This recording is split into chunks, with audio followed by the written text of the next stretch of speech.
نوری محفل پہ چادر تنی نور کی، نوری محفل پہ چادر تنی نور کی، نور پھیلا ہوا آج کی رات ہے۔ بسم اللہ الرحمن الرحیم۔ ناظرین گرامی، پھر ایک نئی ویڈیو کے ساتھ حاضر ہے آپ کا اپنا میزبان حافظ عبد المنان۔ السلام علیکم ورحمۃ اللہ وبرکاتہ۔ دوستو، آج کے اس ویڈیو میں ہم شب برات کے فضائل و برکات کے متعلق بات کریں گے، لہٰذا ویڈیو میں آخر تک لازمی بنے رہیے گا۔ دوستو، حضرت امام عبد الرحمن صفوری رحمۃ اللہ علیہ فرماتے ہیں کہ ایک مرتبہ حضرت عیسیٰ علیہ السلام کسی پہاڑ کے پاس سے گزر رہے تھے۔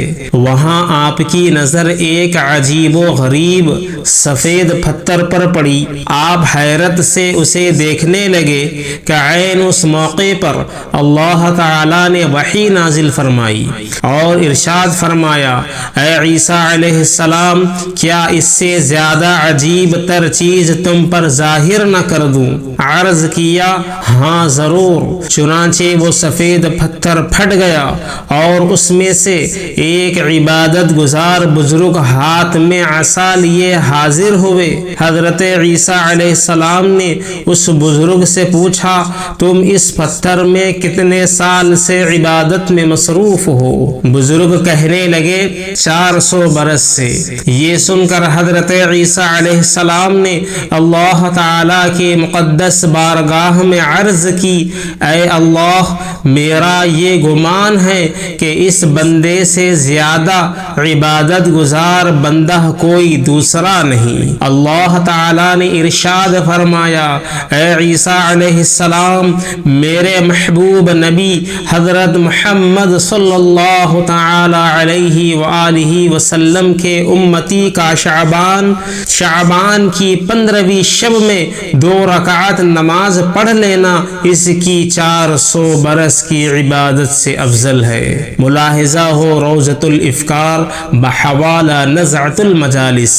امام عبد الرحمن صفوری مذکورہ واقعے سے شعبان کی 15ویں شب کی عظمت کا اندازہ لگایا جا سکتا ہے۔ حضرت علی رضی اللہ تعالی عنہ فرماتے ہیں کہ رسول اللہ صلی اللہ علیہ وسلم نے ارشاد فرمایا، جب شعبان کی 15ویں شب ہو تو رات کو قیام کرو اور دن کو روزہ رکھو، کیونکہ اللہ تعالیٰ اس رات سورج غروب ہوتے ہی آسمان دنیا کی طرف متوجہ ہوتا ہے اور فرماتا ہے، کون مجھ سے مغفرت طلب کرتا ہے کہ میں اس کی مغفرت کروں، کون مجھ سے رزق طلب کرتا ہے کہ میں اس کو رزق دوں، کون مبتلائے مصیبت ہے کہ میں اسے عافیت دوں۔ اسی طرح صبح تک ارشاد ہوتا رہتا ہے۔ دیکھیے ابن ماجہ شریف، ام المؤمنین حضرت عائشہ صدیقہ رضی اللہ تعالی عنہا سے حضور سرور کونین صلی اللہ علیہ وسلم نے ارشاد فرمایا، اے حمیرہ، کیا تم نہیں جانتی کہ یہ شب نصف شعبان کی شب ہے؟ اللہ تعالی بنی کلب کی بکریوں کے بالوں کے برابر گناہ گاروں کو دوزخ سے آزاد فرماتا ہے، سوائے 6 لوگوں کے: شراب کا عادی، والدین کا نافرمان، زنا کرنے والا، قطع تعلق کرنے والا، فتنہ باز، چغل خور۔ دیکھیے مکاشفۃ القلوب امام غزالی رحمۃ اللہ علیہ۔ حضرت ابو ہریرہ رضی اللہ تعالی عنہ روایت کرتے ہیں کہ حضور صلی اللہ علیہ وسلم نے ارشاد فرمایا کہ میرے پاس نصف ماہ شعبان کی رات حضرت جبرائیل جبرائیل علیہ السلام آئے اور عرض کرنے لگے، اے اللہ کے رسول، آسمان کی طرف اپنا سر مبارک اٹھائیے۔ میں نے ان سے دریافت کیا، یہ کون سی رات ہے؟ انہوں نے کہا، یہ وہ رات ہے جس رات اللہ تعالی رحمت کے 300 دروازے کھول دیتا ہے اور ہر اس شخص کو بخش دیتا ہے جس نے اس کے ساتھ کسی کو اپنا شریک نہیں ٹھہرایا، بشرطے کہ وہ جادوگر نہ ہو، سود خور نہ ہو، زانی نہ ہو، شراب کا عادی نہ ہو۔ ان لوگوں کی اللہ تعالی اس وقت تک بخشش نہیں فرماتا جب تک وہ توبہ نہ کر لے۔ جب رات کا چوتھائی حصہ گزر گیا تو جبرائیل علیہ السلام پھر آئے اور کہا، یا رسول اللہ صلی اللہ علیہ وسلم، اپنا سر مبارک کو اٹھائیے۔ آپ نے ایسا ہی کیا۔ آپ نے دیکھا جنت کے دروازے کھلے ہیں اور پہلے دروازے پر ایک فرشتہ پکار رہا ہے، خوشی ہو اس شخص کے لیے جس نے رات کو رکوع کیا۔ دوسرے دروازے پر ایک اور فرشتہ ندا دے رہا ہے، خوشی ہو اس کے لیے جس نے اس رات میں سجدہ کیا۔ تیسرے دروازے پر ایک اور فرشتہ ندا دے رہا تھا، خوشی ہو اس کے لیے جس نے اس رات دعا کی۔ چوتھے دروازے پر ایک اور فرشتہ ندا دے رہا تھا، خوشی ہو اس رات میں ان لوگوں کو جو ذکر کرنے والے ہیں۔ پانچویں دروازے پر فرشتہ پکار رہا تھا، خوشی ہو اس کے لیے جو اللہ کے خوف سے اس رات میں رویا۔ چھٹے دروازے پر فرشتہ پکار رہا تھا، اس رات کے تمام مسلمانوں کو خوشی ہو۔ ساتویں آسمان پر فرشتہ ندا دے رہا تھا، کیا ہے کوئی مانگنے والا کہ اس کی آرزو اور طلب پوری کی جائے۔ آٹھویں دروازے پر فرشتہ پکار رہا تھا، کیا کوئی معافی کا طلبگار ہے، اس کے گناہ معاف کیے جائیں۔ حضور صلی اللہ تعالی علیہ وسلم ارشاد فرماتے ہیں، میں نے جبرائیل سے کہا کہ یہ دروازے کب تک کھلے رہیں گے؟ جبرائیل علیہ السلام بولے کہ اول شب سے طلوع فجر تک۔ مزید کہنے لگے کہ اس رات میں جہنم سے رہائی پانے والی جماعت کی تعداد بنی کلب کی بکریوں کے بالوں کے برابر ہوگی۔ یہ رات شب بارات کے نام سے موسوم ہے اور اس رات رحمت الہی کا اہل دنیا پر نزول ہوتا ہے۔ اللہ کے بندے اس رات میں رحمتیں لوٹتے ہیں اور اللہ تعالی لوٹنے والوں کو اتنا نوازتا ہے جو انسانی حوصلوں کی وسعت سے بھی کہیں زیادہ ہوتا ہے۔ عالم ملکوت سے رحمت کے فرشتے اس شب کو دنیا میں نازل ہوتے ہیں، عبادت گزاروں کو تلاش کرتے ہیں اور ان سے ملاقات فرماتے ہیں۔ اس شب پوری کائنات بارگاہ خداوندی میں سجدہ ریز ہوتی ہے۔ حضور اکرم صلی اللہ علیہ وسلم نے ارشاد فرمایا، شعبان بہت ہی برگزیدہ مہینہ ہے اور اس ماہ مبارک کی عبادت کا بے حد ثواب اللہ تعالی عطا فرماتا ہے۔ آپ نے ارشاد فرمایا کہ ماہ شعبان المعظم میں جو کوئی 3000 مرتبہ درود پاک پڑھ کر مجھے بخشے گا، اللہ تعالی بروز قیامت اس کی شفاعت کرنی مجھ پر واجب ہو جائے گی۔ شعبان کے فضائل کے بارے میں منقول ہے کہ جو کوئی شعبان کی 14 تاریخ کو بعد نماز عصر آفتاب غروب ہونے کے وقت باوضو 40 مرتبہ یہ کلمات پڑھے، لا حول ولا قوت الا باللہ العلی العظیم، اللہ تعالی اس دعا کے پڑھنے والے کے 40 سال کے گناہ معاف فرما دے گا۔ شعبان کی 14 تاریخ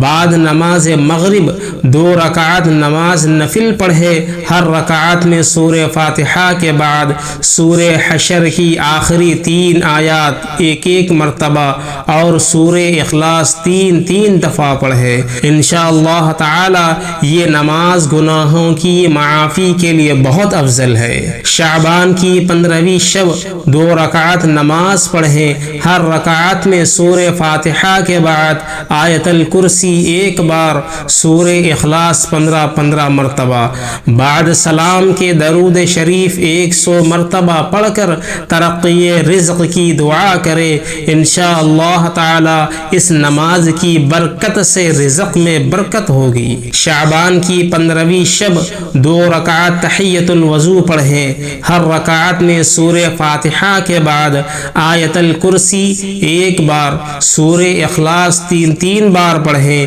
یہ نماز بہت افضل ہے۔ 15ویں شب 8 رکعت نماز 2 سلام سے پڑھیں، ہر رکعت میں سورہ فاتحہ کے بعد سورہ اخلاص 10 بار پڑھیں۔ اللہ تعالیٰ اس نماز کے پڑھنے والے کے لیے بے شمار فرشتے مقرر کرے گا جو اسے عذاب قبر سے نجات کی اور جنت میں داخل ہونے کی خوشخبری دیں گے۔ حدیث شریف میں ارشاد فرمایا گیا ہے، جو صلاۃ التسبیح کی نماز پڑھتا ہے اس کے اگلے پچھلے ظاہری پوشیدہ نئے پرانے چھوٹے بڑے تمام گناہ بخشے جاتے ہیں۔ یہ نماز کم از کم تمام عمر میں 1 مرتبہ ضرور پڑھیں۔ صلاۃ التسبیح پڑھنے کا طریقہ: 4 رکعت نماز صلاۃ التسبیح کی نیت کریں۔ سب سے پہلے سبحانک اللہم پوری پڑھیں، پھر 15 مرتبہ تسبیح سبحان اللہ والحمد للہ ولا الہ الا اللہ واللہ اکبر پڑھیں، پھر سورہ فاتحہ اور کوئی سورہ جو یاد ہو پڑھیں، پھر 10 بار مذکورہ تسبیح پڑھیں، پھر رکوع کریں، رکوع میں 10 مرتبہ تسبیح پڑھیں، پھر قومے میں کھڑے ہو کر 10 بار، پھر سجدے میں، پھر سجدے کے بعد جلسے میں، پھر دوسرے سجدے میں 10 بار مذکورہ تسبیح پڑھیں۔ اسی طرح 4 رکعتیں ادا کریں۔ یہ یاد رہے کہ شروع میں قرات سے پہلے 15 مرتبہ تسبیح پڑھنی ہے، اس کے علاوہ 10 بار تسبیح ادا کرنی ہے۔ ہو سکے تو پہلی رکعت میں سورہ فاتحہ کے بعد الہاکم التکاثر، دوسری میں والعصر، تیسری میں قل یا ایھا الکافرون اور چوتھی میں قل ھو اللہ احد پڑھیں۔ آپ صلی اللہ علیہ وسلم کا ارشاد ہے کہ یہ وہ مہینہ ہے کہ جس میں لوگوں کے اعمال رب العالمین کے سامنے پیش کیے جاتے ہیں۔ میں نے پسند کیا کہ میرا عمل پیش ہو تو میں روزے سے رہوں۔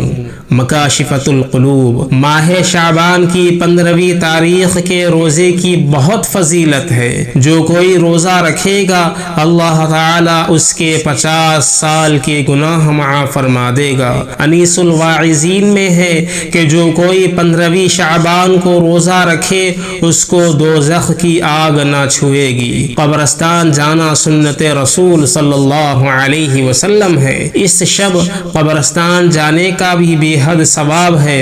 حضرت عائشہ صدیقہ رضی اللہ عنہا فرماتی ہیں کہ میں نے ایک رات شب برات رسول اللہ صلی اللہ علیہ وسلم کو نہ پایا، میں آپ کی تلاش میں نکلی، آپ جنت البقیع میں تھے۔ دیکھیے ابن ماجہ۔ اس حدیث مبارکہ سے شعبان کی 15ویں شب حضور صلی اللہ علیہ وسلم کا قبرستان جانا ثابت ہے۔ شیخ الاسلام عبد الحق محدث دہلوی فرماتے ہیں کہ ہر جمعہ کی شب میت کی روح اپنے گھروں میں آتی ہے اور دیکھتی ہے کہ میرے زندہ میرے واسطے خیرات کرتے ہیں یا نہیں۔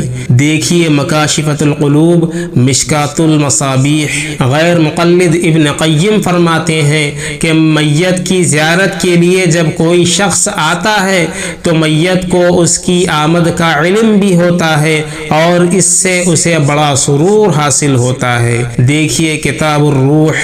حضرت شاہ ولی اللہ محدث دہلوی حدیث مبارکہ نقل فرماتے ہیں، زیارت کرو قبروں کی، اس لیے کہ زیارت قبور دل کو نرم کرتی ہے اور دل کی نرمی سے نیکیاں عمل میں آتی ہے۔ شاہ ولی اللہ محدث دہلوی ایک اور حدیث نقل کرتے ہیں کہ جو ہر جمعرات جمعہ کو والدین کی قبر کی زیارت کرے گا اس کی مغفرت کی جائے گی اور وہ نامہ اعمال میں والدین کا خدمت گزار لکھ دیا جائے گا۔ حضرت شاہ ولی اللہ محدث دہلوی نقل کرتے ہیں کہ حدیث مبارکہ میں ہے جو قبروں پر گزرے اور سورہ اخلاص 11 بار پڑھ کر مردے کو بخشے تو مردوں کی تعداد کے برابر اس کو بھی ثواب ملے گا۔ ایک اور حدیث میں ہے جو قبرستان میں داخل ہو پھر سورہ فاتحہ، سورہ اخلاص اور سورہ تکاثر پڑھ کر اس کا ثواب اہل قبرستان کو بخشے، مردے اس کی شفاعت کریں گے۔ ایک اور حدیث میں ہے کہ جو کوئی سورہ لین قبرستان میں پڑھے تو مردوں کے عذاب میں اللہ تعالی تخفیف فرمائے گا اور پڑھنے والے کو بے شمار مردوں کے ثواب دے گا۔